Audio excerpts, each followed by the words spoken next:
Selamat pagi,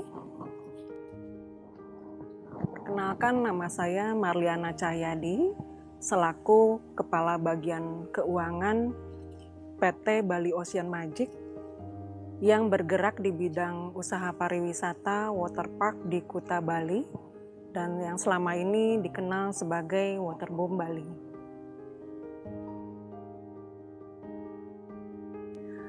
Sebagaimana yang kita ketahui, industri pariwisata adalah salah satu industri yang mendapatkan pukulan paling telak dalam masa pandemi COVID-19 ini. Seperti kami yang terpaksa harus menutup sementara usaha kami dari bulan Maret 2020 ini.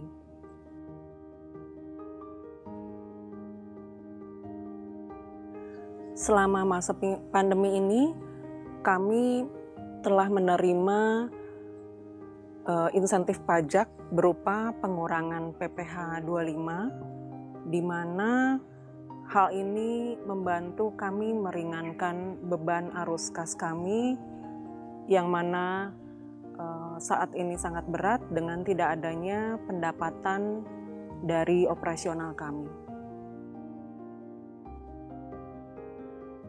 Di mana pada saat-saat yang sulit dan penuh ketidakpastian ini, KPP Madya Denpasar Bali hadir membantu kami sebagai wajib pajak dengan memberikan informasi-informasi, baik itu peraturan baru mengenai insentif pajak maupun informasi-informasi teknis dalam hal kami mengajukan permohonan insentif tersebut. Harapan kami agar wajib pajak dan pemerintah dapat terus bergandeng tangan dalam penanggulangan COVID-19 ini dan juga menjaga kesinambungan usaha di masa pemulihan nanti. Doa dan harapan kami agar pandemi COVID-19 ini segera berlalu.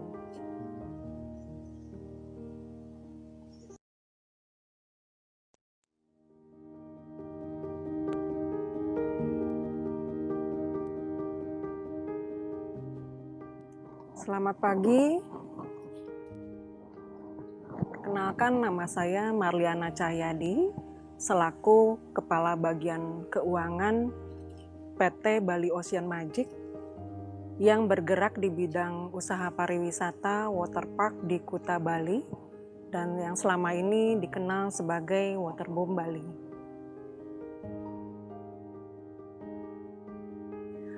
Sebagaimana yang kita ketahui, industri pariwisata adalah salah satu industri yang mendapatkan pukulan paling telak dalam masa pandemi COVID-19 ini.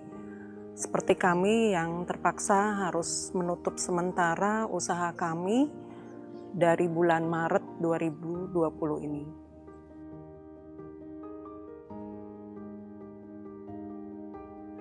Selama masa pandemi ini, kami telah menerima insentif pajak berupa pengurangan PPh 25, di mana hal ini membantu kami meringankan beban arus kas kami, yang mana saat ini sangat berat dengan tidak adanya pendapatan dari operasional kami.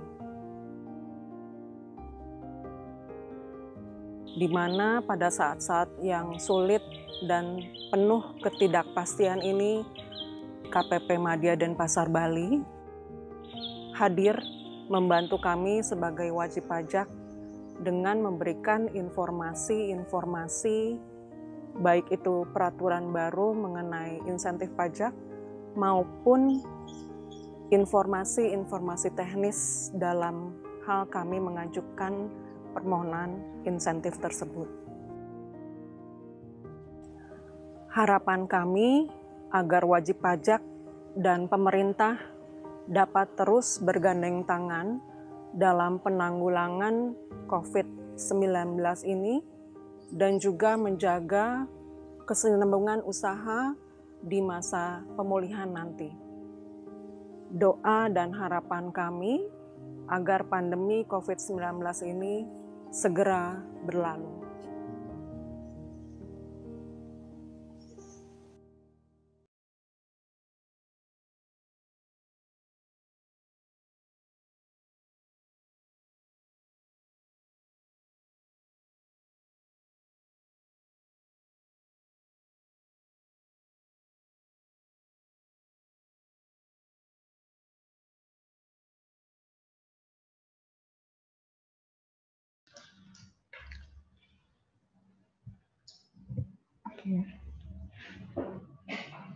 Assalamualaikum warahmatullahi wabarakatuh.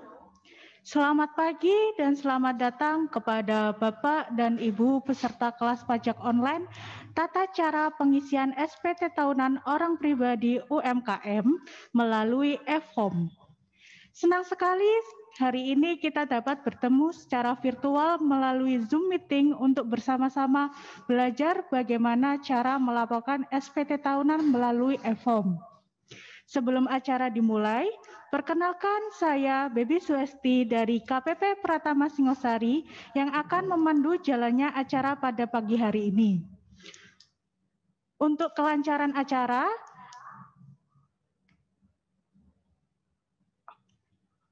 marilah kita berdoa menurut agama dan kepercayaan masing-masing. Berdoa dapat dipersilahkan.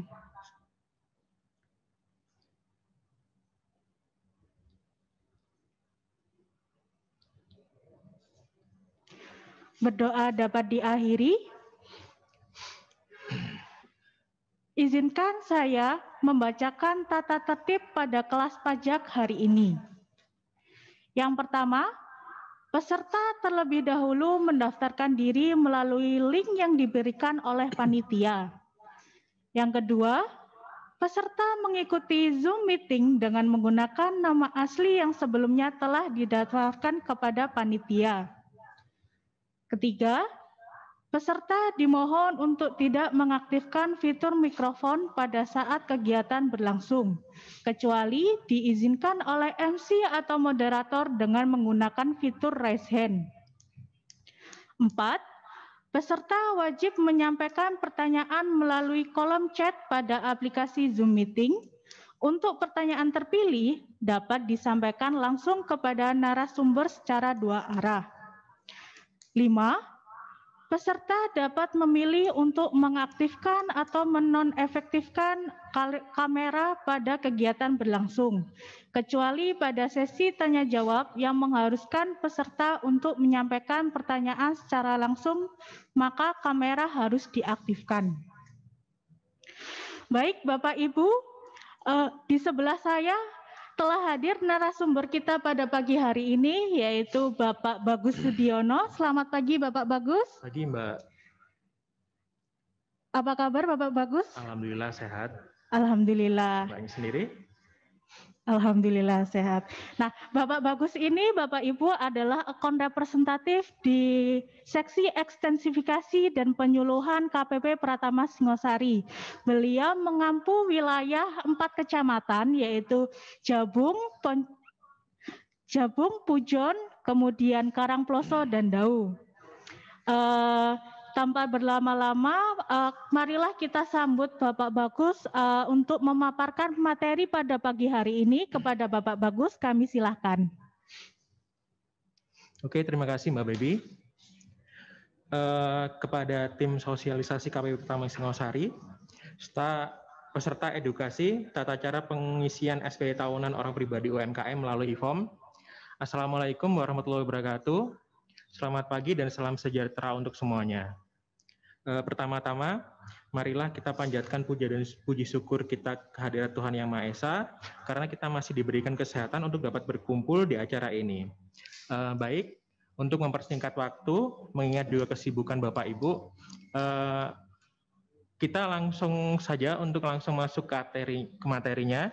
Kita mulai untuk nyoba belajar tentang bagaimana cara melakukan pelaporan SPT tahunan PPHUP 170 melalui e-form untuk BP UMKM.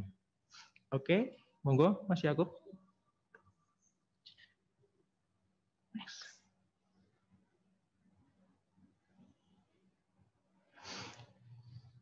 bisa dilihat di layar, kita atas SPT 1770 itu terkait dengan kebanyakannya, yaitu biasanya kan untuk UMKM. Dia di sini kondisinya itu UMKM memiliki pengertian hanya memiliki sumber penghasilan dari usaha dengan peredaran bruto tertentu, yaitu bahwa penghasilannya itu masih belum mencapai nilai angka 4,8 M. Kemudian untuk kondisi yang kedua biasanya kebanyakan Tes suara. Masuk. Kemudian untuk kondisi kedua tidak ada pemotongan atau pemungutan PPh oleh pihak lain. Next. Di sini bahwa untuk pelaporan SPT tahunan itu adalah kewajiban dari wajib pajak yang sudah memiliki NPWP. Kemudian kalau misalnya kita ngelihat di grup pajak yang kemarin ada Mbak Rifki kalau nggak salah itu. Kemarin kan dia mbaknya menyatakan gimana kalau misalnya saya mendaftarkan kelas ini dengan menggunakan NPWP bapak saya, orang tua saya. Kemudian bagaimana untuk pelaporannya. Jadi ini saya konfirmasikan dulu ke Mbak Rifkinya. Mbaknya sudah ada NPWP-nya atau belum? Kalau misalnya belum, maka mbaknya nggak ada kewajiban untuk melaporkan SPT tahunannya, tapi mbaknya bisa untuk tetap mengikuti ini, bisa ikutan belajar untuk bagaimana nanti memudahkan, membantu orang tuanya melakukan pelaporan. Sedangkan kalau misalnya sudah punya NPWP, maka ini adalah kewajibannya yang cuma setahun sekali, paling lambatnya tanggal 31 Maret, akhir bulan ketiga di tahun berikutnya.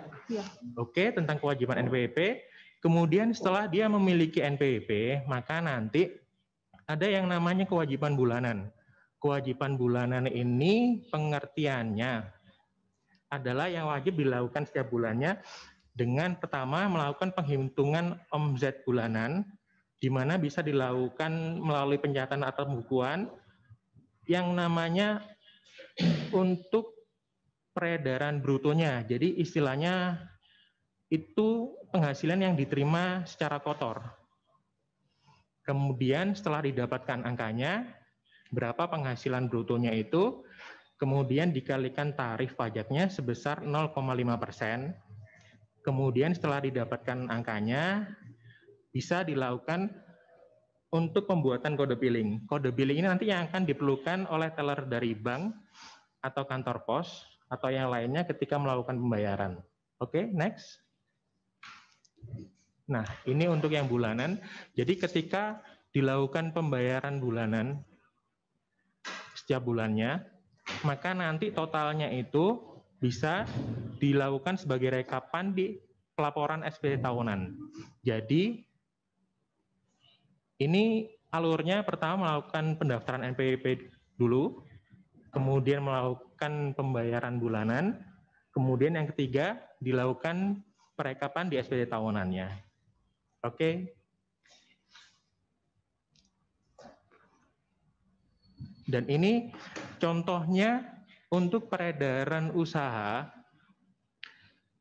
di layar sudah ditunjukkan.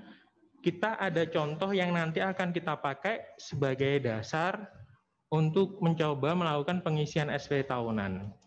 Di sini sudah ada dari bulan Januari sampai dengan bulan Desember.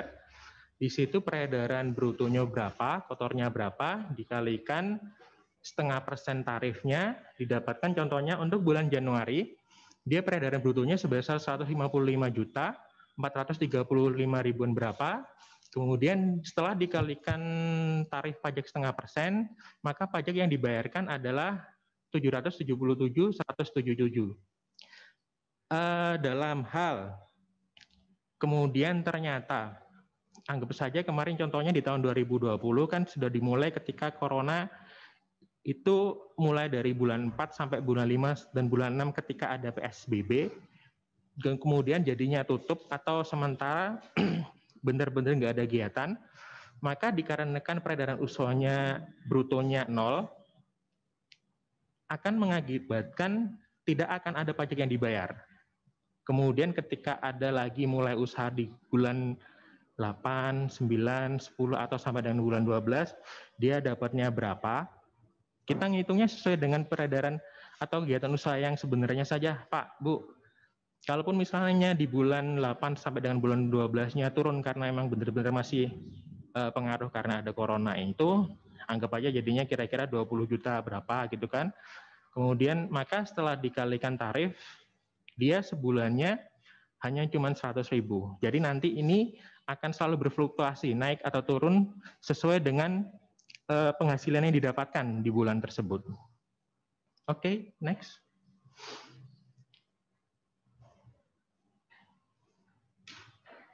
Dan ini contoh untuk pengisian harta, kemudian utang, kemudian KK. Dalam hal ini tanggungan yang masih ditanggung anak, atau mungkin kita bisa ngikut sesuai dengan KK yang ada.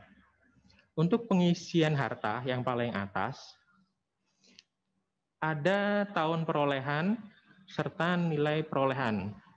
Dalam hal tabungan, nilai perolehan itu kita akan mengikut dengan posisi per tanggal terakhir tahun buku. Biasanya kita ikut dari tanggal 31 Desember 2020. Sedangkan untuk nilai perolehan rumah, kebun, sepeda motor, itu nanti kita akan ikut sesuai dengan harga beli atau harga yang kita keluarkan pada waktu kita memperoleh harta tersebut. Oke, kemudian untuk yang bagian tengah tentang hutang itu, maka nanti nilai yang akan kita isikan adalah nilai sisa utang per tanggal 31 Desember. Oke, kemudian dilanjutkan. Ini nanti kaitannya, alurnya ketika kita akan melakukan pelaporan secara online. Pertama, kita dalam hal wajib pajak, Bapak atau Ibu, belum pernah melakukan pendaftaran atau istilahnya baru terdaftar di tahun 2020, maka nanti yang pertama kita akan melakukan pendaftaran akun terlebih dahulu. Setelah didaftarkan akunnya, kemudian kita akan melakukan login. Setelah berhasil, kemudian kita akan melakukan pengunduhan file e-form. Dari file e-form yang sudah kita download itu, kita lakukan isian yang bahannya tadi sudah kita tunjukkan ke Bapak Ibu, mulai dari penghasilan, kemudian harta, utang, dan tanggungan. Setelah selesai, kemudian kita kirimkan e-form. Jika nanti dalam pengirimannya berhasil, maka nanti kita akan menerima bukti penerimaan elektrik. Dan dengan bukti penerimaan elektrik itu yang menyatakan bahwa kita sudah melakukan kewajiban perpajakan kita berupa pelaporan SPT tahunan di tahun 2020. Oke, next.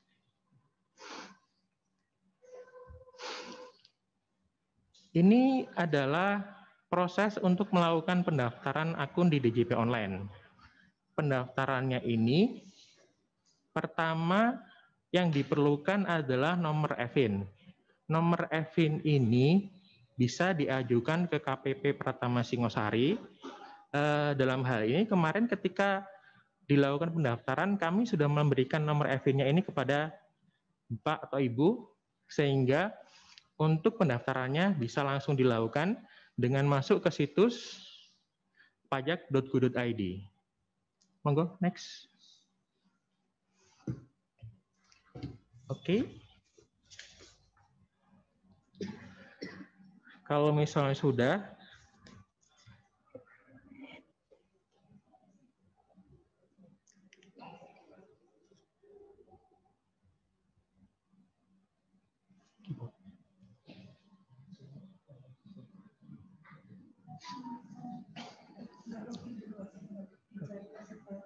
oke.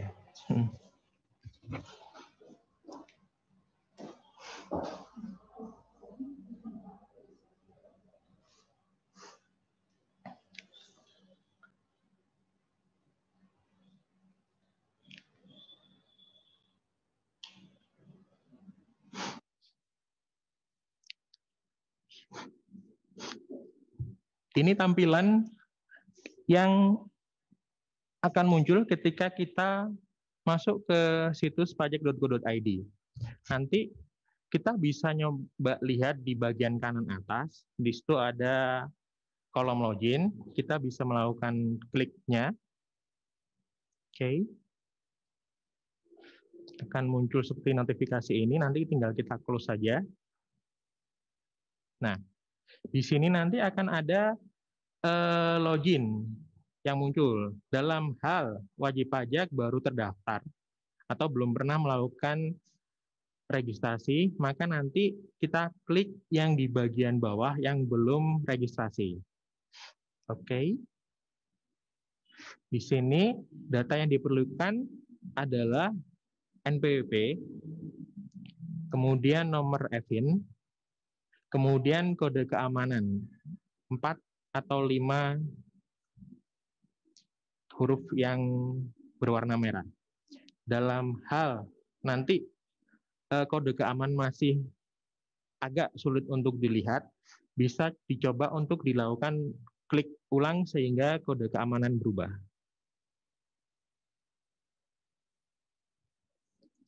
Oke. Ketika dilakukan submit, maka akan muncul notifikasi bahwa registrasi sudah dilakukan. Maksudnya link registrasi akan dikirimkan ke email. Bapak atau Ibu tinggal masuk ke email yang didaftarkan, yang terdaftar, nanti akan muncul email dari pajak.go.id, tinggal nanti kita klik aktivasinya di situ. Kalau misalnya sudah, berarti kita sudah terregistrasi, kita sudah bisa nanti langsung masuk ke aplikasi. Oke.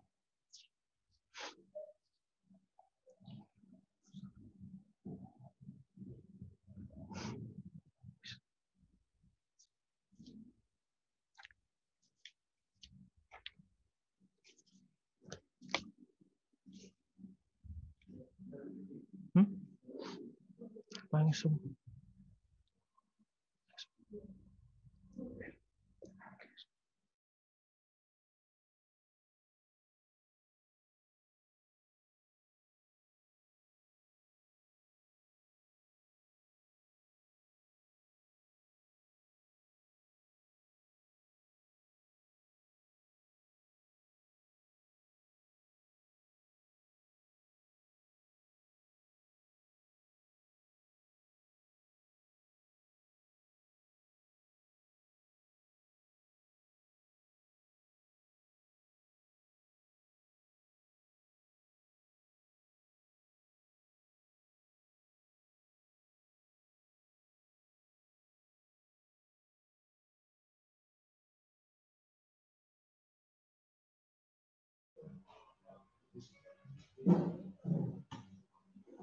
Oke, kami asumsikan untuk Bapak Ibu sudah melakukan proses registrasi.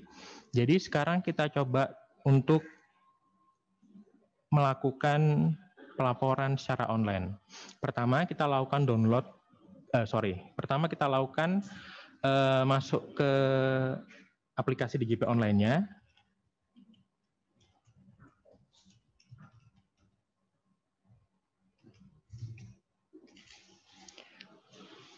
Ketika kita lakukan berhasil login, maka astagfirullahaladzim.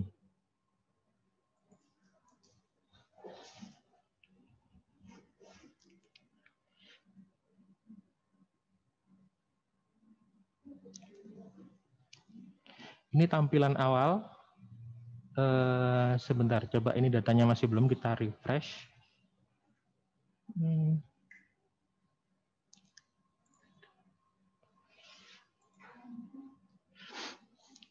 Kalau misalnya kita klik yang di bagian kanan baris 3 itu, akan muncul kolom tentang informasi, dashboard, profil, bayar, lapor, dan layanan.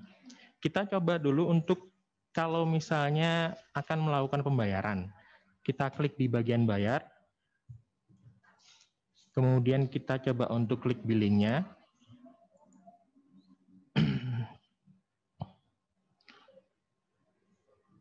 Oke, ini akan muncul data sesuai dengan NPWP yang kita lakukan login. Kemudian kita pilih untuk jenis pajaknya, dia 41128 PPh final. Kemudian jenis setorannya, dia 420. Kemudian kita coba contoh tadi masanya, Januari tahun 2020. Kemudian nilai setorannya sesuai dengan contoh tadi untuk bulan Januari dengan peredaran usaha bruto sebesar 155.043.5.388, maka didapatkan pajak yang dibayar sebesar 777.177. Oke. Kemudian kita klik yang buat kode billing. Kemudian kita masukkan kode keamanan. Kalau misalnya masih belum jelas juga bisa kita klik sekali lagi. Belum jelas kita klik sekali lagi, 75B2. Submit. Maka nanti ini adalah nomor kode billing ini yang bisa kita tunjukkan ke teller bank atau kantor pos. Kita coba cek. Oke. Itu nanti kemudian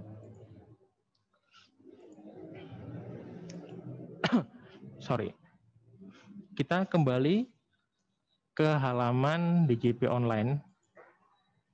Oke, kalau misalnya sudah dilakukan pembayaran, maka kemudian kita langsung lanjut ke bagian pelaporan. Kita klik yang dilapor. Sesuai dengan materi kita pagi ini, maka nanti kita akan melakukan pelaporan melalui e-form. Kita klik yang di bagian e-form.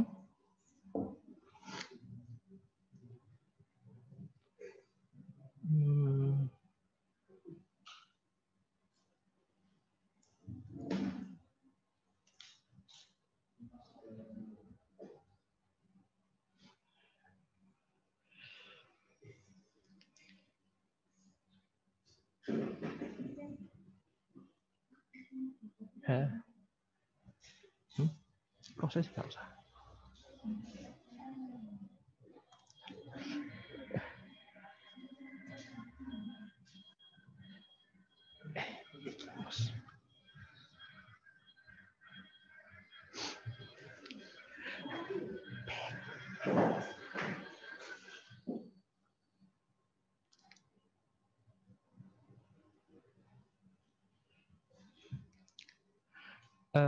Mohon maaf, mungkin masih ada gangguan sedikit. Nah, ini contoh kalau misalnya kita sudah pernah melakukan pelaporan sebelumnya, maka nanti akan muncul list dari SPT yang sudah pernah dilaporkan. Kemudian kita klik untuk buat SPT.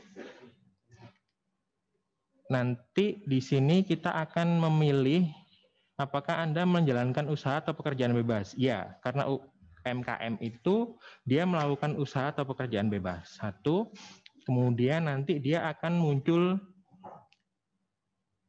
tanda e-form SPT 1770 yang akan kita lakukan pengisiannya.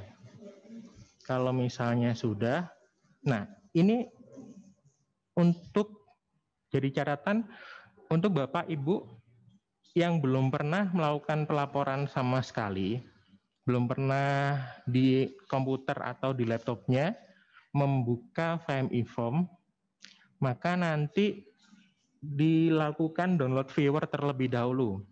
Tujuannya melakukan download viewer ini, kemudian melakukan installernya, melakukan proses installingnya, itu supaya nanti kita bisa membuka file e-form yang akan kita download.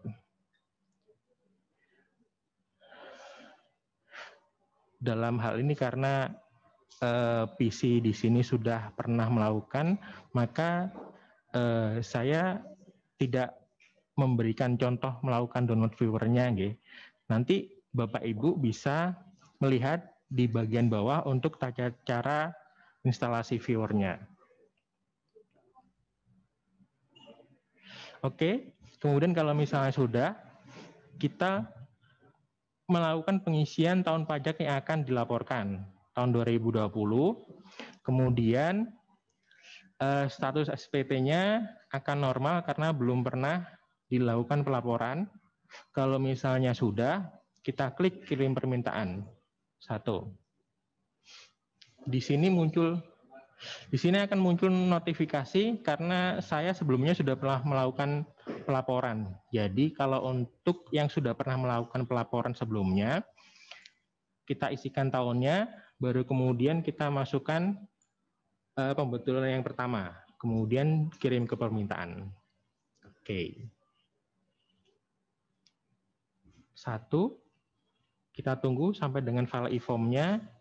Viewer-nya itu nanti digunakan untuk membuka file dengan ekstensi XFDL. Kemudian kalau misalnya sudah, ini untuk contoh dari e-form yang sudah kita lakukan download. Oke. Sebentar, 1. Kita ambil dengan menggunakan contoh dari harta yang sudah kita tampilkan sebelumnya. Pertama, untuk kode harta di sini ada keterangannya tabungan 0112.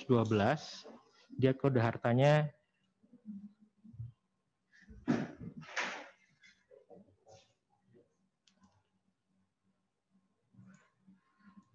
untuk kode harta akan dimulai dari uang tunai dan sejenisnya, termasuk dengan surat berharga, kemudian alat kendaraan, alat bermotor, sampai dengan tanah dan bangunan. Nanti tinggal kita ikutkan saja sesuai dengan nilai harta, sesuai dengan harta yang kita punya. Pertama tabungan, tahun perolehannya tahun 2016. Untuk nilai perolehannya sebesar 392 juta. Keterangannya ini bisa diisikan dengan nama bank kita nabungnya di mana. Asumsikan saja Mandiri. Oke. Kemudian kita tambahkan harta yang kedua, dia rumah, maka nanti dia kodenya 061. Rumah, tahun perolehannya 2014. Harga perolehannya sebesar 407. Kemudian keterangannya kita isikan Malang.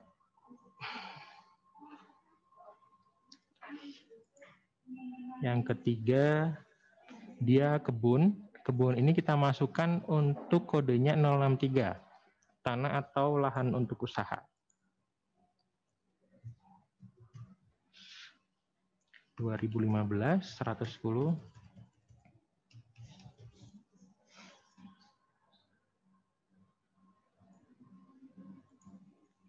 Dan yang terakhir 042, sepeda motor.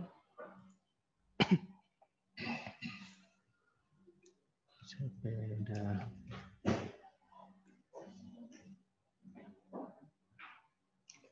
(2016) sebesar 22 juta.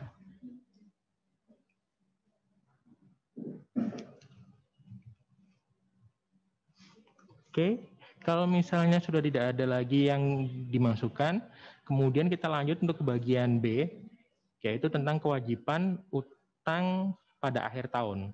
Untuk kodenya di sini ada 4. Pertama itu 101 kalau misalnya kita ada utang ke bank atau ke finance, 102 untuk kredit kartu kredit, 103 itu untuk utang afiliasi, dan 109 untuk utang lainnya.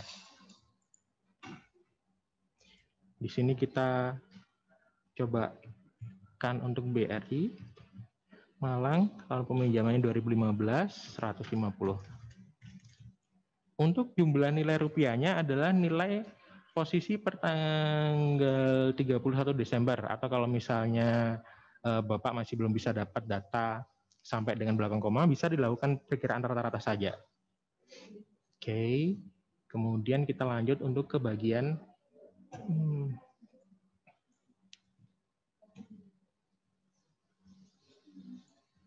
kakak, dicontohkan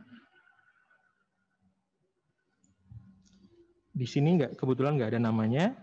Kemudian nick-nya silakan diisikan sesuai dengan yang ada di kakak, atau dalam hal kita masih belum megang kakak bisa diisikan 0 sampai dengan 16 angka. Oke, istri, ibu rumah tangga.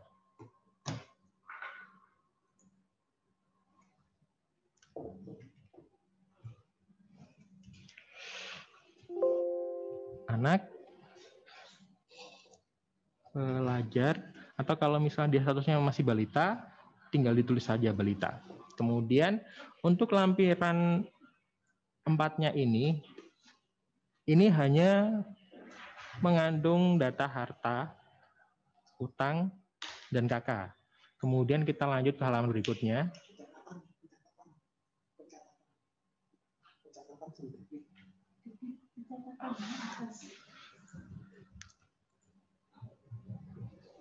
Oh, maaf terlupa. Di bawah tahun, nanti tinggal kita klik yang pencatatan.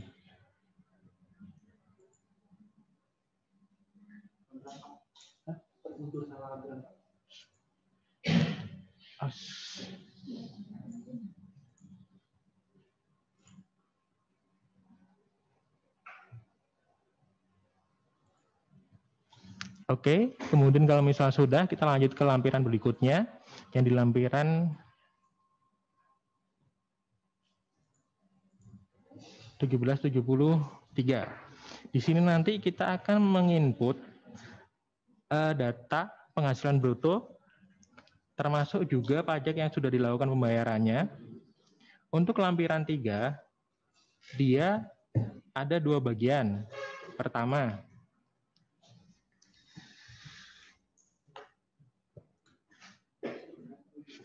bagian A itu untuk penghasilan yang dikenakan pajak final dan atau bersifat final.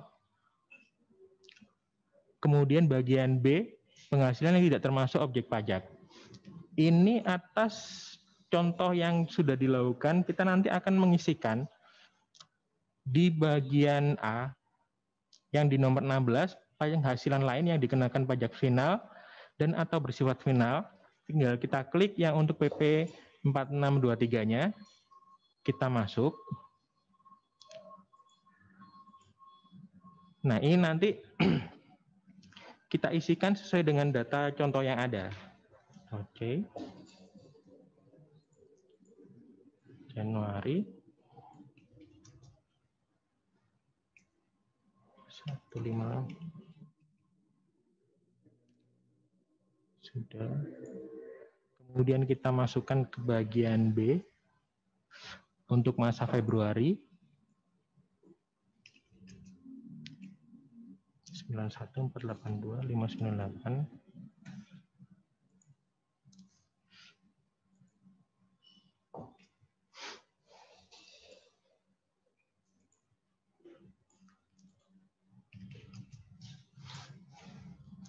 Satu 524 386. Kemudian kita untuk isikan yang di bulan April sebesar 103.685.900.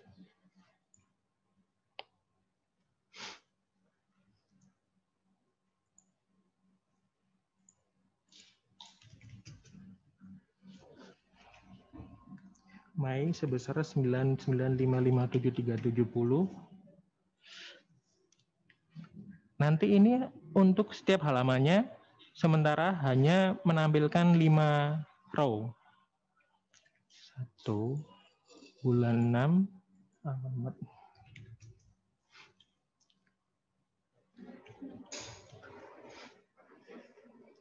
Kemudian kita masukkan untuk yang bulan 7.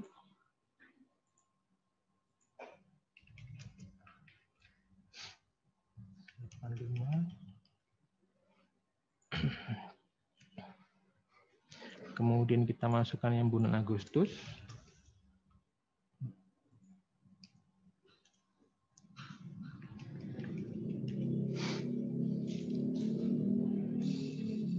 Kita masukkan yang untuk masa September.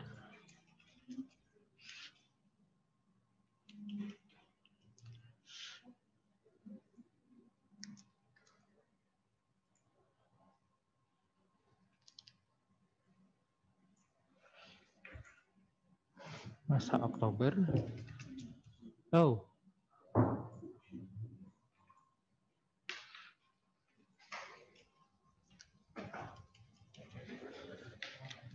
Lanjut ke masa November.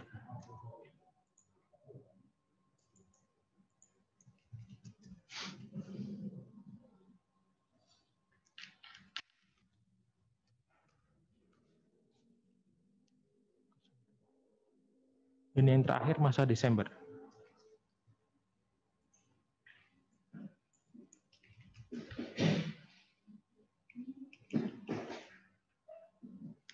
Oke, kemudian kalau misalnya sudah, kita dapatkan total untuk penghasilan bruto di tahun 2020 sebesar 1.173.210.943 dengan nilai pajak yang dibayarkan sebesar 5.866.047. Ini kemudian kita klik yes pada permintaan pindahkan nilai ke lampiran 3.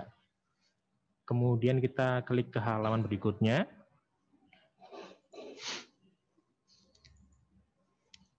Di contoh untuk data bukti potong tidak ada, kemudian kita lanjut ke halaman berikutnya.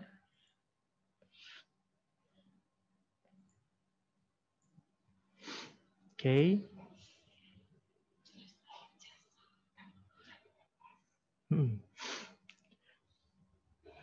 Untuk halaman 771 ini ada bagian B dan bagian C. Pada di sini nomor 1 dagang, ini tidak berlaku untuk pada pelaporan SPT OP UMKM. Ini dagang, industri, dan lain-lainnya hanya untuk wajib pajak pribadi yang melakukan usaha bebas, seperti dokter, notaris, dan yang lain-lain. Sedangkan bagian C ini, kalau misalnya dia ada statusnya selain sebagai UMKM, tetapi dia juga bekerja di suatu perusahaan yang mendapatkan bukti potong. Oke, karena datanya nggak ada, kita lanjut ke halaman berikutnya. Ini halaman induk. Yang pertama, kita ganti dulu. Untuk nomor telepon, bisa dilakukan dengan menginput nomor HP yang masih aktif. Kemudian untuk status kewajibannya kita isikan KK. Oke. Kemudian kita input untuk penghasilan tidak kena pajaknya. Dicontohkan di soal yang sebelumnya bahwa dia statusnya menikah dengan anak 1. Jadi statusnya K1. Kemudian kita isi untuk tanggalnya, tanggal per sekarang. Kemudian kita lakukan submit. Oke. Jadi di sini tinggal 2 langkah lagi. Yang pertama, dengan melakukan unggah lampiran. Unggah lampiran itu dengan mengupload daftar peredaran bruto yang sudah kita isikan. 1. Oke.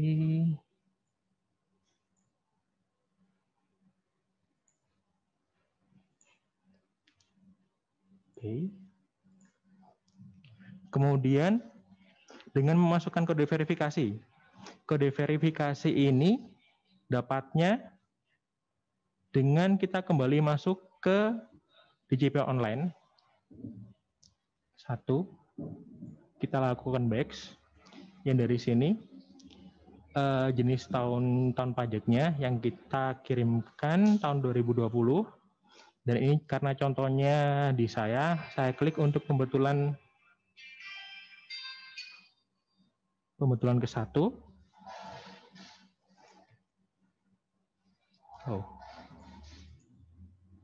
Pembetulan ke 1. Kemudian hanya kirim token.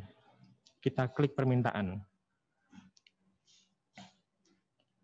Di sini akan ada muncul notifikasi bahwa kode verifikasi terkirim, kemudian tinggal kita lakukan cek di email. 1, 2, 3. Kemudian setelah kita melakukan cek email dan mendapatkan atau melihat kode verifikasi, kita masukkan 5 angka atau gabungan angka dan huruf yang ada di situ.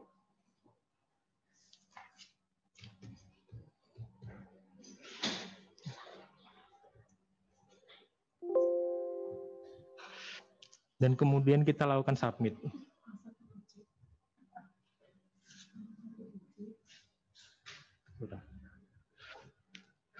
Setelah kita submit, kalau misalnya berhasil, maka akan muncul keterangan bahwa SPT telah berhasil, submit SPT berhasil, cek email Anda untuk tanda bukti penerimaan elektronik.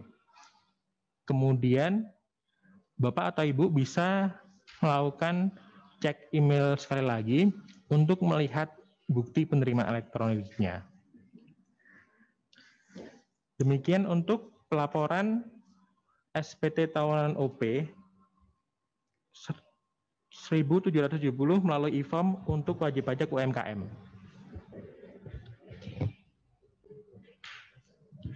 Oke, terima kasih Bapak Bagus atas pemaparan materi yang telah disampaikan. Setelah ini kami akan buka sesi tanya jawab. Sesi tanya jawab kali ini bisa disampaikan secara langsung melalui video. Bapak Ibu bisa raise hand agar kami tahu Bapak Ibu yang akan menyampaikan pertanyaan. Nah, di sini sudah ada Bapak Hasrudin yang sudah raise hand. Monggo di unmute Bapak untuk videonya. Hasrudin.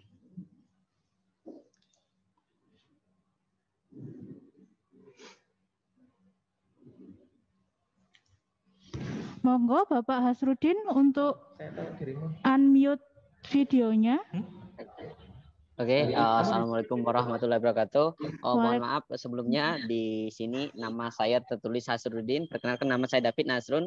Tadi saya sudah mencoba untuk mengganti namanya, tetapi nggak bisa karena sudah terlanjur masuk. Jadi saya mau ganti tadi nggak bisa. Nama saya David Nasrun, Bu.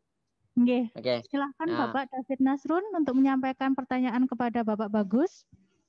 Oke, sebelumnya gini Pak, saya kan selalu membayar pajaknya setiap bulan ya. Per bulan karena dan kode billingnya dibuat oleh Bu siapa saya lupa yang di KPP Singosari. Begini Pak, boleh nggak Pak seandainya saya untuk melaporkan tahunannya itu langsung ke kantor pajaknya, nggak melalui yang online seperti itu yang pertama. Itu yang kedua. Oke, saya kan aslinya Kalimantan, cuman saya tinggal di Malang. Ada beberapa usaha itu saya lakukan di Malang sini seperti itu. Kalau seandainya saya pindah ke Kalimantan, apakah saya tetap membayar pajak di Malang atau saya harus pindah NPWP ke Kalimantan seperti itu? Terima kasih. Terima kasih atas pertanyaannya Bapak David Nasrun. Monggo Bapak Bagus Sudiono untuk menjawab pertanyaannya. Oke. Menjawab pertanyaan dari Bapak Nasrun, Pak siapa? Ya, Pak David Nasrun. Pak David Nasrun. Maka ini pertama Pak, di sistem kami, kalau misalnya sudah pernah melakukan pelaporan secara elektronik, maka nanti untuk pelaporan manualnya untuk tahun kedepannya dia by sistem ketolak Pak. Seperti niku. Jadi maka kalau gitu ya. Sudah pakai elektronik, berikutnya juga sudah elektronik. Saya ya seperti itu. Gampang sih Pak. Iya. Oke. Kemudian untuk pertanyaan kedua, untuk NPWP itu dia ngikut dari KTP Pak.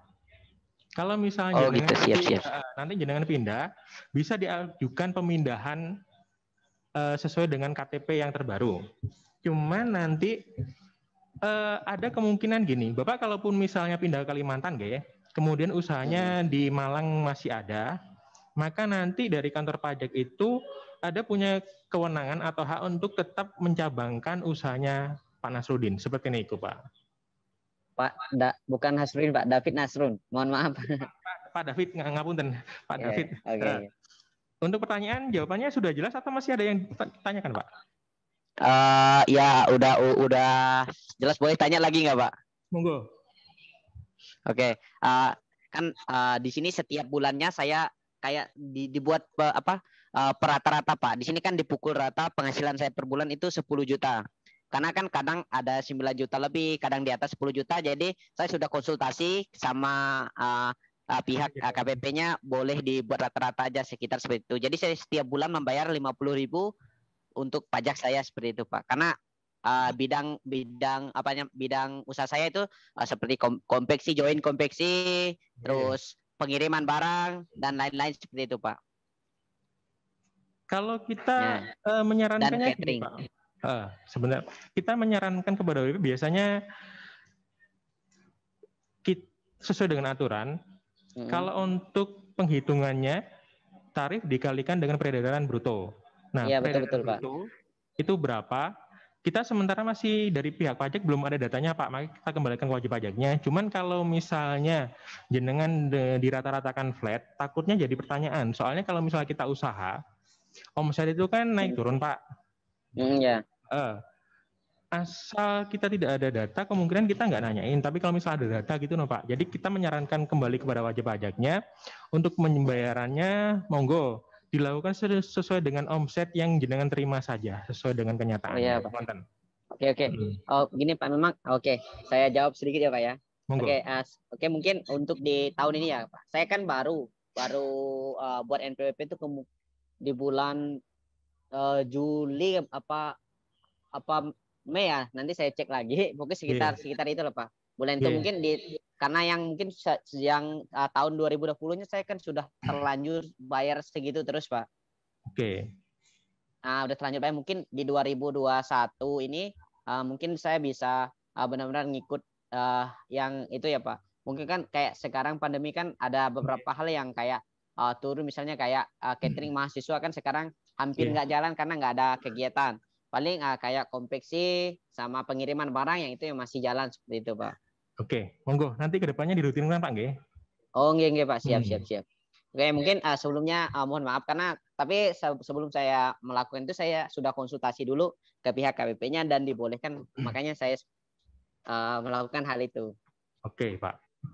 Baik, jadi saya rangkum dari pertanyaan dan jawaban dari Bapak Bagus ya Bapak. Jadi kalau misalkan MPWP itu nanti mengacu pada usahanya beliau. Jadi kalau misalkan usahanya ada di Malang dan di Kalimantan, berarti MPWP-nya bisa di Malang dan di Kalimantan. Begitu ya Bapak Bagus? Terus kemudian kalau untuk peredaran brutonya nanti mengikuti dengan omset yang sebenarnya terjadi. Jadi kalau misalkan nanti penghasilannya 12 juta, bayar pajaknya 0,5% dari 12 juta. Kalau dapat 8 juta, 0,5% dari 8 juta. Nanti Bapak kan juga bisa membuat kode billing sendiri. Jadi nggak hanya bergantung pada akun representatif atau petugas pajak. Jadi Bapak juga bisa membuat sendiri melalui DJP online yang sudah tadi dipraktekkan oleh Bapak Bagus. Seperti itu ya Bapak. Oh ya. Oke, terakhir Bu, boleh nggak Bu? Oke, monggo. Oke, untuk sementara ini kan saya bayarnya setiap bulan.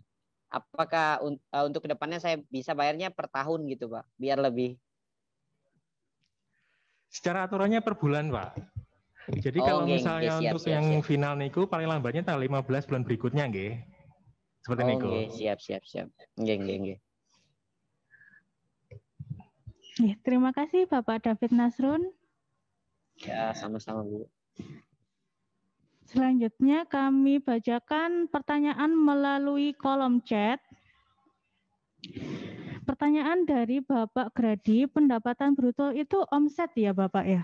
Atau bagaimana? Bapak Bagus, monggo silakan dijawab pertanyaan dari Bapak Gradi. Nggih, Pak. Jadi kalau misalnya untuk omset itu perhitungannya dari pendapatan bruto. Pendapatan bruto itu apa? Dia itu kotor yang jenengan dapatkan. Jadi kalau misalnya ini kita contohkan untuk kegiatan jual beli nggih, Pak, perdagangan. Yang namanya peredaran bruto itu Bapak jualnya berapa? Nah, itu yang dikatakan pendapatan bruto. Jadi kita nanti nggak akan ngeliatin HPP-nya berapa, modalnya jenengan berapa, enggak. Langsung jenengan jualnya berapa, itu yang dikatakan sebagai omset sebagai peredaran brutonya. Atau Gitu, mungkin bisa dicontohkan melalui angka, Bapak, misalkan dia kulaannya 10.000 terus dijual dengan harga 12.000 atau bagaimana? Monggo dicontohkan. Contoh seperti tadi angkanya Mbak Bebi, kita pakai Niko saja nggih. Ketika jenengan beli, anggap aja di pasar, beli 10.000, kemudian jenengan jualnya ke tetangga sebelah rumah dia 12.000, maka nanti pendapatan bruto atau omsetnya itu dia yang 12.000-nya Niko. Dia jualan berapa? 12.000, kemudian sehari jualan berapa, kemudian selama 1 bulan jenengan buka tokonya itu berapa, nah totalnya itu nanti yang dikalikan 0,5% untuk penghitungan pajak setiap bulannya. Konten. Oke, ini ada Bapak Gradi yang ingin bertanya secara langsung. Monggo Bapak Gradi bisa di-unmute. Ya, Assalamualaikum. Saya istrinya Bapak Mario sih, sebenarnya itu nama anak saya Grady. Saya mau nanya, saya kan jualannya di Lazada ini Pak. Terusan itu untuk omset yang tertera di Lazada itu selain omset kotor itu juga kayak masuk ongkos kirim dari pembeli juga gitu. Jadi nggak murni omset kotor aja gitu. Itu saya menghitungnya bagaimana? Apakah sesuai dengan keterangan di Lazada yang perhitungan omset dan ongkos kirim atau hanya pure omset saja? Silakan Bapak Bagus untuk menjawab pertanyaan dari Ibu. Nggih, Bu. Jadi kalau misalnya kita mendengarkan dari keterangannya Ibu nggih, maka yang bisa kita ambil niku bahwa peredaran brutonya dapatnya langsung yang dari omset. Ngonten. Berarti tanpa ongkir ya? Nggih. Bagaimana Ibu? Apakah ada yang ditanyakan lagi atau baik. sudah jelas? Saya mau tanya lagi. Terus kalau misal saya jualan online di Lazada itu saya harus mencantumkan apa saja untuk laporan ke pajaknya? Kalau untuk pelaporannya masih sama, Bu. Jadi tadi yang kita contohkan pada waktu sebelum submit, itu kan nanti ada formulir peredaran brutonya. Nah, di situ itu aja, Bu. Jadi jenengan untuk peredaran brutonya tinggal diisikan per bulannya, bulan Januari berapa, Februari sampai dengan Desember berapa, itu yang kita upload. Oke, baik. Baik, untuk perhitungannya 0,5 kali omset. Nggih, per bulannya, Bu.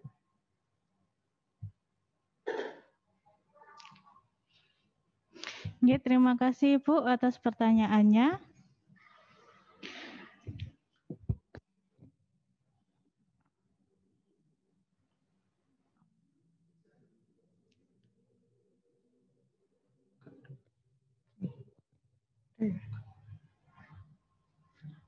Mungkin ada yang mau bertanya kembali, bisa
suaranya. Demikian jawabannya. Mungkin bisa diulangi Bapak Bagus. Oke, kita ulang ya. Untuk wajib pajak yang mengikuti atau mengajukan insentif PP23, dalam hal dia pengajuannya disetujuin, maka nanti akan ada kewajiban untuk melakukan pelaporan setiap bulannya. Di mana pada waktu dia melakukan pelaporan itu, dia mengakui besaran omset di bulan itu atau di masa itu berapa, maka di pelaporan itu nilainya bisa diakui untuk dimasukkan di formulir peredaran bruto yang akan kita laporkan atau kita upload pada waktu melakukan submit SPT. Demikian, Mbak. Oke, terima kasih Bapak Bagus. Berarti kalau misalkan mereka memanfaatkan insentif, peredaran brutonya tetap diisi seperti biasa, namun pengakuan untuk pajaknya tetap, ya Bapak, juga sama, tetap. Nah, mungkin cuma mereka pada saat itu tidak membayar pajak karena sudah digantikan dengan laporan realisasi setiap bulannya. Iya. Oke, di sebelah saya juga ada narasumber kami yaitu Bapak Mukhlison Ermawan. Nah, kemarin di grup itu sudah ada yang bertanya tentang bagaimana cara pelaporan untuk desain grafis, untuk pekerjaan desain grafis, terus kemudian notaris dan lain-lain. Nah, mungkin Bapak Mukhlison Ermawan bisa menjelaskan bagaimana? Ya, menjawab pertanyaan yang kemarin. Seperti yang saya jelaskan di grup, yang perlu dijawab terlebih dahulu adalah apakah atas pekerjaan desain grafis tersebut sudah dipotong PPh pasal 21-nya oleh pemberi kerja. Dalam hal wajib pajak sudah dilakukan pemotongan, kewajiban wajib pajak tinggal melaporkan di SPT tahunan saja. Bisa dibuka contohnya, Mas? Bagus. Form. Ya.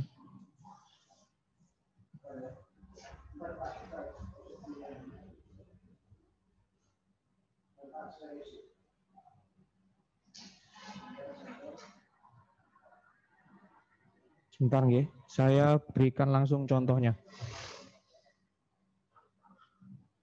Nah,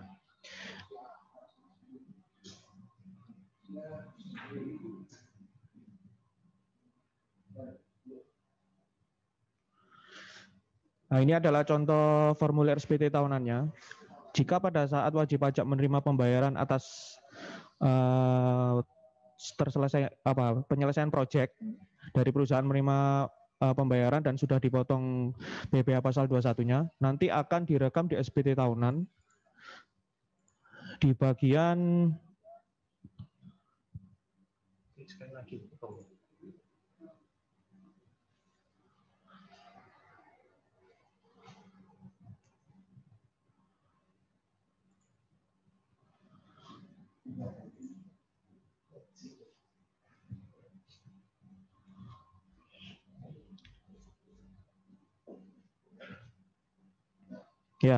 di bagian daftar pemotongan atau pemungutan oleh pihak lain yang dipotong atau dibayar di luar negeri dan PPh ditanggung pemerintah. Nanti di sini direkam nomor bukti potongnya berapa, pemotongnya siapa, NBP pemotong siapa, jumlah dipotongnya berapa, nanti direkap semua di sini.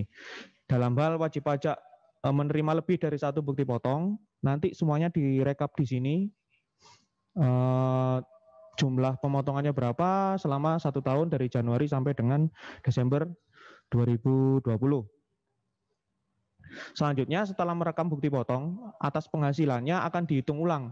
Apakah dalam hal pemotongannya sudah pas, sudah sesuai, pajak terutangnya apakah sudah cocok atau kelebihan potong atau kekurangan potong, nanti akan dihitung lagi di SPT tahunan wajib pajak.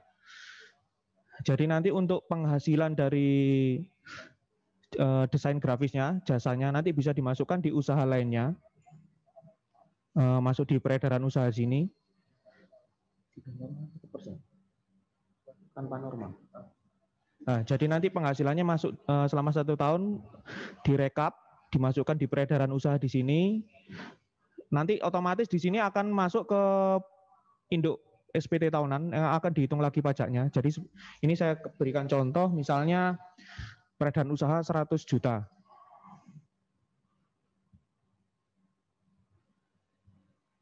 Iki 100%. Oke, 100 juta. Oke. Di sini atas penghasilan dari desain grafisnya akan otomatis berpindah di induk dan akan dihitung ulang untuk mengecek apakah atas pemotongan dari perusahaan lawan sudah sesuai atau belum.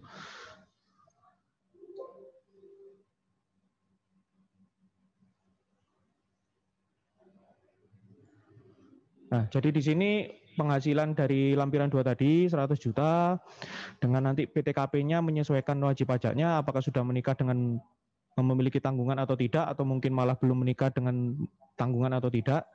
Di sini akan dihitung lagi pajaknya sebagai contoh tadi 100 juta dengan PTKP 58 juta sekian akan dihitung pajak terutangnya sebesar 2 juta. Sedangkan PP yang dipotong atau dipungut ini adalah hasil rekaman dari bukti potong pasal 21 yang sudah dipotong oleh perusahaan atau rekanannya. Dalam hal, sekali lagi saya ulangi, dalam hal wajib pajak sudah memiliki bukti potong.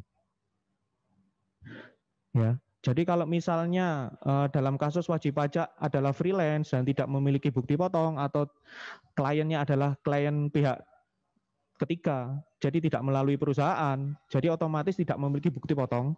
Cara perhitungannya berarti sama seperti ini, bedanya adalah bukti potong tadi dikosongi atau tidak ada bukti potongnya, tidak ada rekaman bukti potong. Jadi nanti pada induk SPT nomor 15, PPh yang dipotong atau dipungut oleh pihak lain nanti isinya otomatis dia akan 0.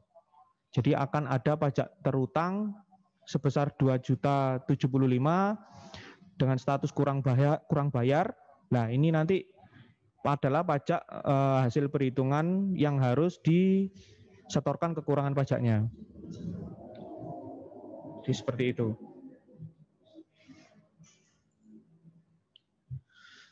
Mungkin penjelasannya kurang lebih seperti itu untuk freelance. Contoh lainnya selain freelance desain grafis bisa juga ini cara perhitungannya sama juga untuk dokter atau arsitek, notaris,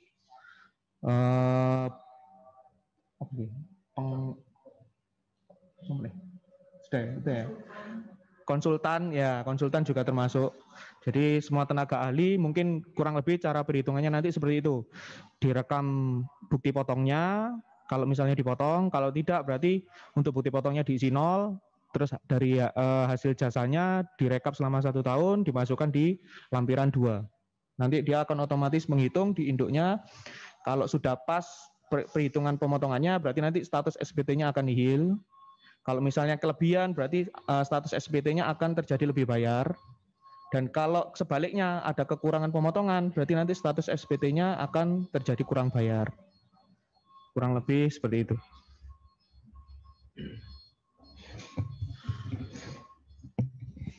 Terima kasih penjelasannya Bapak Sony. Semoga menjelaskan apa yang ditanyakan kemarin di grup ya Bapak Ibu. Nah, ini ada yang bertanya, apa sih status ada pertanyaan dari Bapak Ferry Setiawan. Apakah norma pajak pembayaran masuk UMKM dan masih tetap dikenakan wajib pajak? Terus bagaimana tata cara pengisian jika omset masih di bawah 60 juta?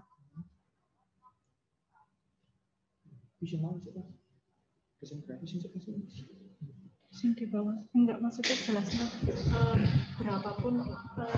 Jadi untuk tenaga ahli, jadi kita tidak memandang batasan nanti di bawah 60 juta atau di atas 60 juta. Jadi cara perhitungannya sama, direkam bukti potongnya kalau ada, kalau tidak ada nanti direkam di lampiran 2 SPT, termasuk di jasa lainnya. Penghasilan itu nanti otomatis akan masuk ke induk SPT. Untuk batasan omset untuk batasan penghasilan 60 juta atau di atas 60 juta ini hanya berlaku untuk karyawan. Jadi yang membedakan nanti adalah formulirnya. Formulir karyawan dengan penghasilan di bawah 60 juta atau di atas 60 juta. Jadi ini lebih ke tata cara pengisian SPT tahunan untuk karyawan, kalau untuk yang batas 60 juta ini. Tapi kalau untuk non karyawan, jadi kita tidak memandang batasan omset 60 juta atau di atas 60 juta atau di bawah 60 juta, semuanya sama memakai formulir 1770 dan seperti yang sudah dijelaskan Pak Bagus tadi untuk cara pengisiannya. Oke, jadi batasan untuk 60 juta ataupun PTKP itu masuknya ke bagian karyawan ya Bapak Ibu. Jadi kalau untuk usahawan yang menggunakan PP 23 yang 0,5% ini, PTKP tidak berlaku ya. Jadi berapapun penghasilan Bapak Ibu dalam 1 tahun, apakah masih di bawah PTKP maupun tidak, pajaknya tetap 0,5% dari penghasilan bruto Bapak Ibu.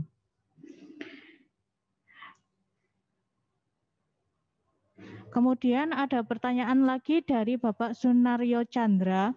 Status kewajiban perpajakan suami istri yang dipilih yang kakak ya Pak.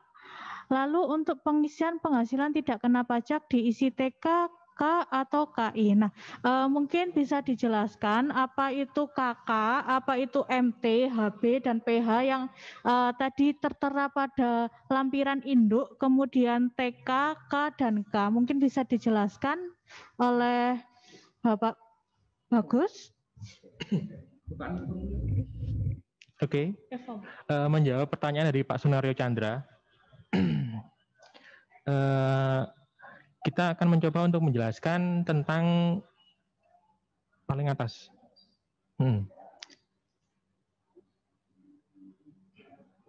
Bawah. Kiri.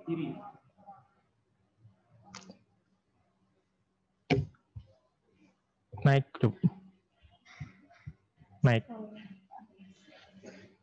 Oke. Nah, di sini kan untuk di formulirnya itu di bawah nomor telepon atau faksimili, maka di situ ada 4 pilihan. Pertama KK, HB, PH, atau MT. Untuk KK itu biasanya hanya pada untuk satu keluarga yang memiliki NPWP. Karena kita di prinsipnya di Indonesia itu satu keluarga satu NPWP dan dipegang oleh kepala keluarga yaitu suami.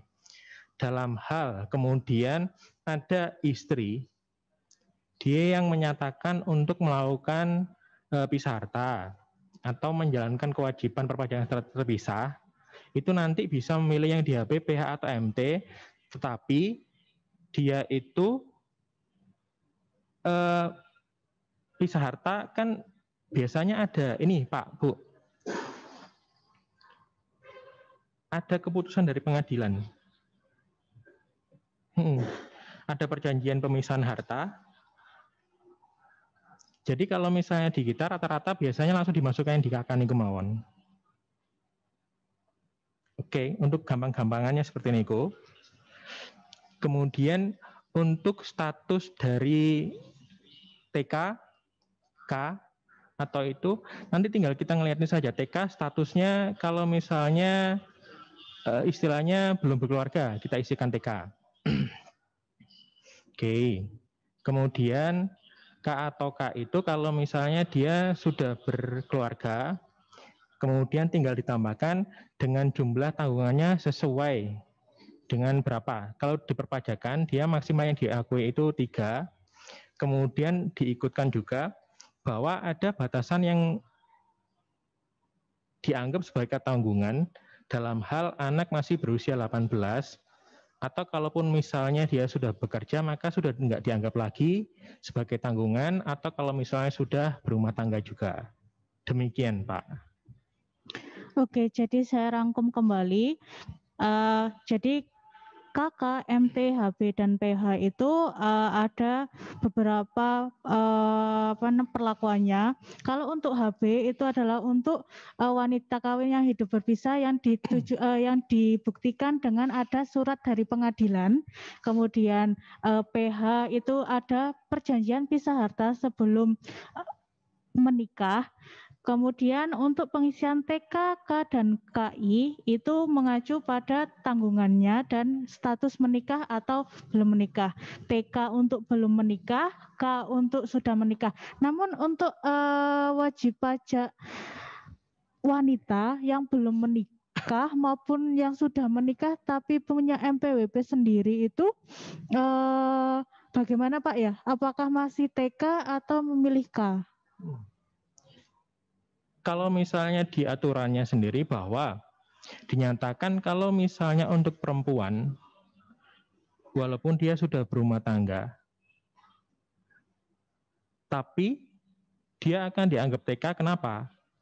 Karena untuk tanggungannya ini sudah diakuin di suaminya, NPWP suaminya. Maka untuk wanita kawin yang ber-NPWP, kalaupun dia nanti jadi pegawai di contohnya kayak di betul atau apa, di bukti potongnya dia nanti akan dianggap sebagai TK. Jadi nanti jangan kaget ya, jenengan kalau misalnya jenengan suaminya punya NPWP, kemudian istrinya punya NPWP, dan istrinya ketika dapat bukti potong dari pemberi kerja, kok statusnya TK, padahal sebenarnya dia sudah keluarga.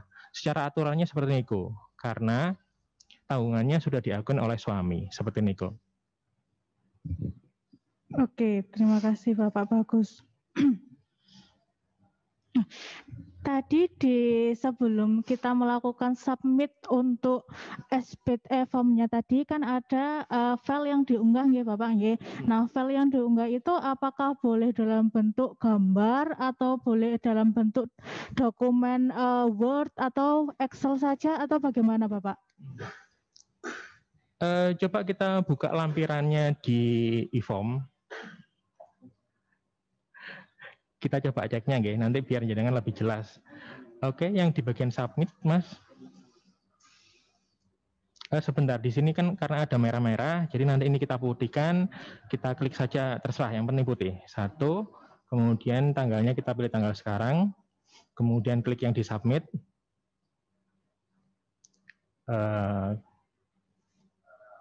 Oke, di sini ada keterangannya bahwa file yang diupload berjenis PDF. Jadi sementara untuk e-form dia hanya mengakomodasi untuk file bentuk PDF dengan ukuran file max-nya 15 MB. Seperti ini kok. Oke, jadi hanya bentuk PDF ya Bapak ya. Yeah. Jadi kalau misalkan kemarin kami kan memberikan contoh dalam bentuk Excel. Nah, nanti bisa mungkin diekspor dulu dalam bentuk PDF nggih Bapak nggih. Yeah. Baik Bapak Ibu, apakah masih ada yang ingin bertanya atau ingin ditanyakan lagi mengenai tata cara pengisian SPT tahunan pada pagi hari ini?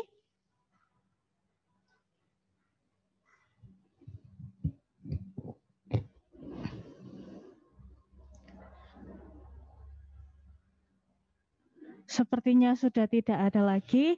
Baik, saya akan rangkum penjelasan pada pagi hari ini. Jadi sebelum Bapak Ibu melaporkan SPT tahunan untuk orang pribadi non karyawan atau usahawan atau pekerjaan bebas, Bapak Ibu harus menyiapkan terlebih dahulu untuk peredaran bruto setiap bulannya di peredaran bruto dalam 1 tahun yang disimpan dalam bentuk PDF. Kemudian Bapak Ibu login ke DJP online menggunakan MPWP dan password atau kata sandi yang Bapak Ibu daftarkan pada saat registrasi.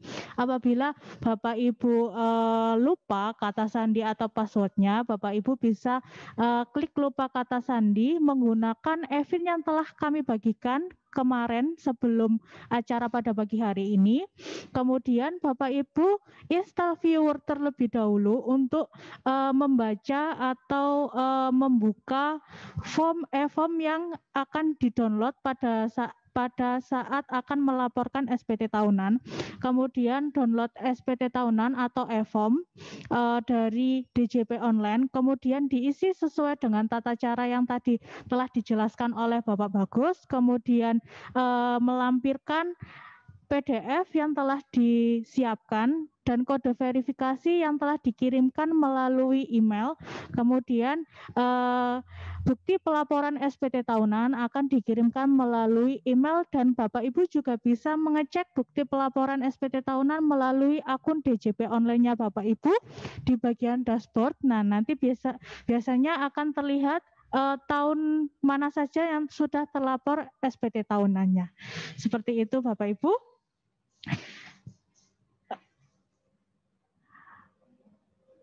Baik Bapak Ibu, kita telah sampai pada penghujung acara.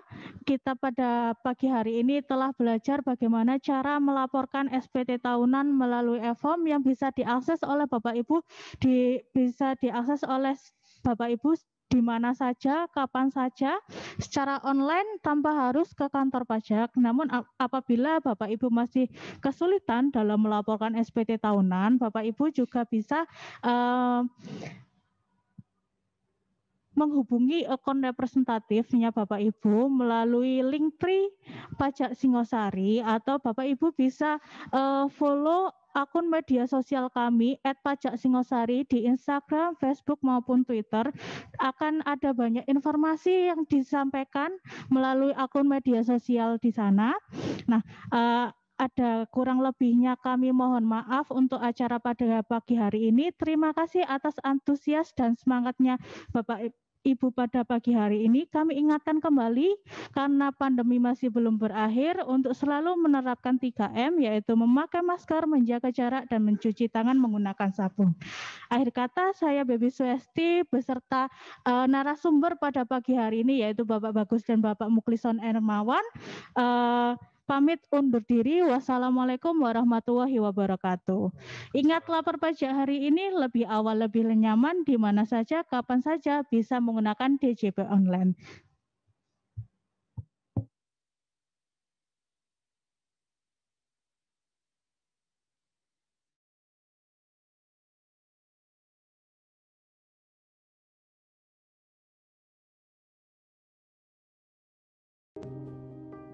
Selamat pagi. Perkenalkan, nama saya Marliana Cahyadi, selaku Kepala Bagian Keuangan PT Bali Ocean Magic yang bergerak di Magic, usaha pariwisata waterpark di Kuta Bali, dan yang selama ini dikenal sebagai Waterboom Bali.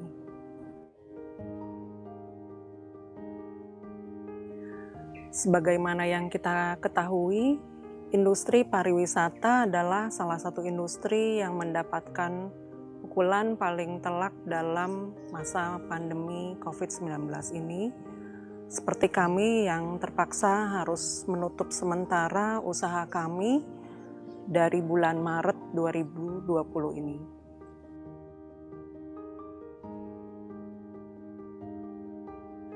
Selama masa ini, kami telah menerima insentif pajak berupa pengurangan PPh 25, di mana hal ini membantu kami meringankan beban arus kas kami, yang mana saat ini sangat berat dengan tidak adanya pendapatan dari operasional kami.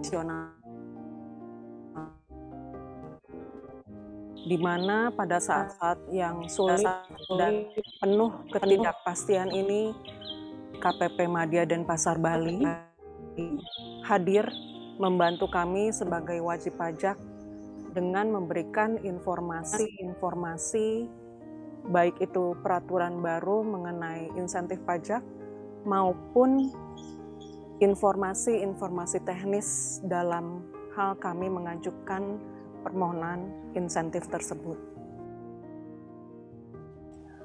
Harapan kami agar wajib pajak dan pemerintah dapat terus bergandeng tangan dalam penanggulangan COVID-19 ini, dan juga menjaga kesinambungan usaha di masa pemulihan nanti.